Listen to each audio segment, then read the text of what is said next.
Boa tarde para vocês, meus amores. Como vocês estão? Eu estou bem, viu? Graças a Deus. Espero que todos vocês também estejam, tá? Mas hoje, mais uma aulinha da gente de quê? De história.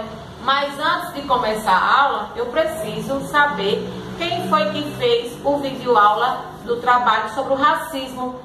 Quem não fez, realize, mande para a escola, tá? Para vocês terem direito a 3 pontinhos. Senão vai ficar só com a nota da avaliação, tá? Então, realize o trabalho de vocês da pesquisa.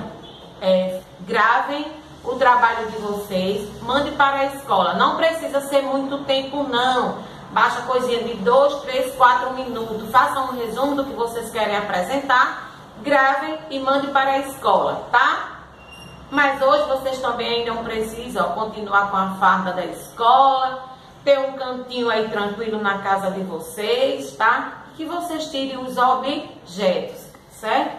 Ainda usando máscara, o álcool gel, fazendo higienização, porque a gente ainda não voltamos, mas estamos bem pertinho para voltar, tá? Aí a Rússia, a Alemanha e os Estados Unidos estão dando início a uma vacina que vamos acreditar que vai dar tudo certo para nós, ó, voltar para dar aquele abraço, fazer aquela alegria. E aí estou esperando por tudo isso com vocês, tá? Mas hoje, tira o livro de História, vamos para a página 80 e lá vai ter o quê? Unidade 6, o regime militar.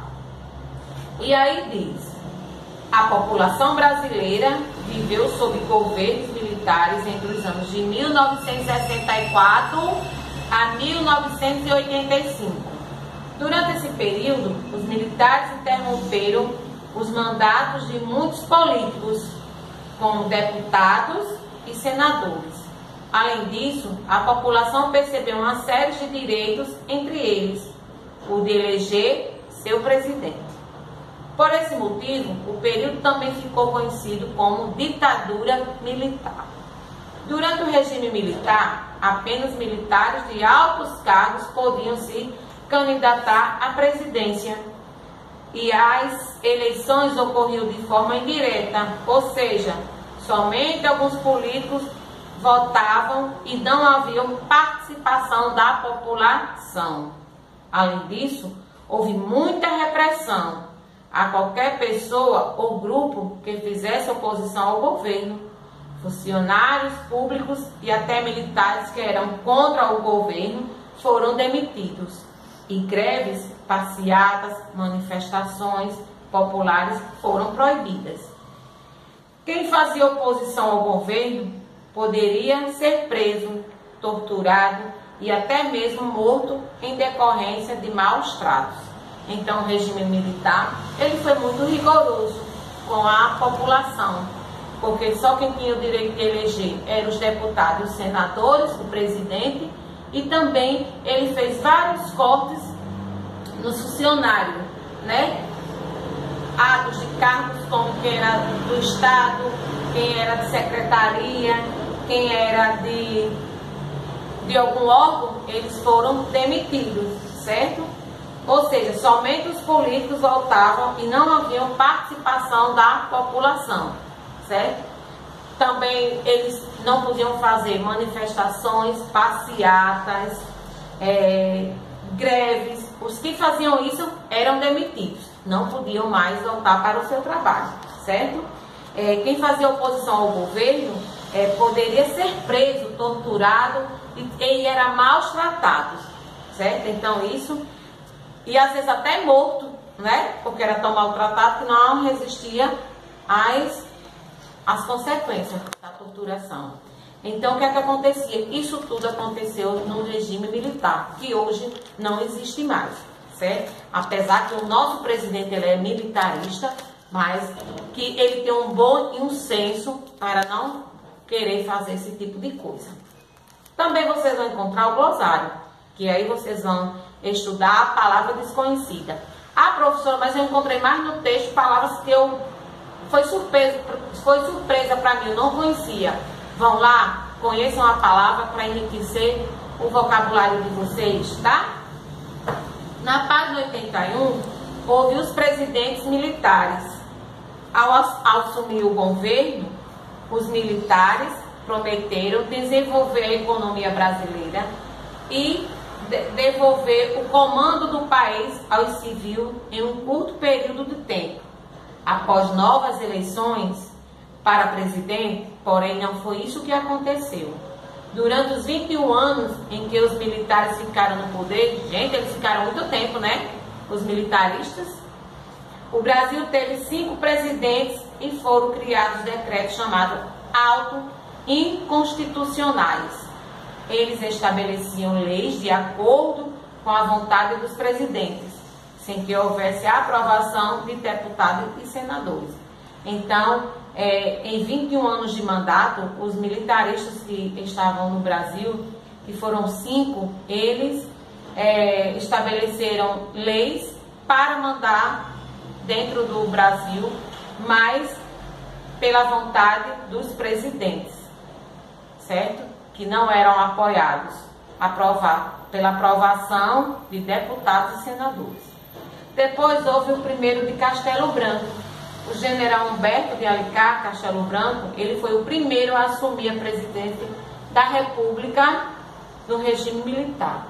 Em seu governo, em 1964 a 1967, extinguiu todos os partidos políticos e autorizou apenas 2 novos partidos: a Aliança Renovadora Nacional, a ARENA, Partido do Governo, e Movimento Democrático Brasileiro, que era o MDB, dos políticos que não apoiavam o governo. Desse modo, o governo conseguia monitorar e combater as ações políticas dos opositores, que ficavam todos reunidos em um único partido. Então, para Castelo Branco, foi criado 2 áreas de partidos políticos, não é isso? Que foi a Aliança Renovadora Nacional e foi o Movimento Democrático Brasileiro, para tentar mudar o meio da Constituição do Brasil. Arthur da Costa e Silva. Em março de 1967, o general Arthur da Costa e Silva assumiu a presidência da República. Nesse mesmo ano, o Congresso Nacional aprovou a nova Constituição do Brasil, sobre protestos do MDB, o partido de oposição. Em emendas de 1968, ocorreram manifestações contra o governo militares e diversos locais no Brasil. Em resposta, o presidente decretou o ato institucional número 5º, conhecido como AI-5, que autorizou o governo a proibir manifestações políticas populares e a interromper o mandato de qualquer político que fizesse oposição ao governo. Então, quando esse Arthur entrou, ele conseguiu mudar lá no Congresso Nacional e aprovar a Constituição do Brasil, sobre proposta do partido MDB, que era um governo de oposição. Mas aí, quando foi ocorrendo as coisas, ele mudou.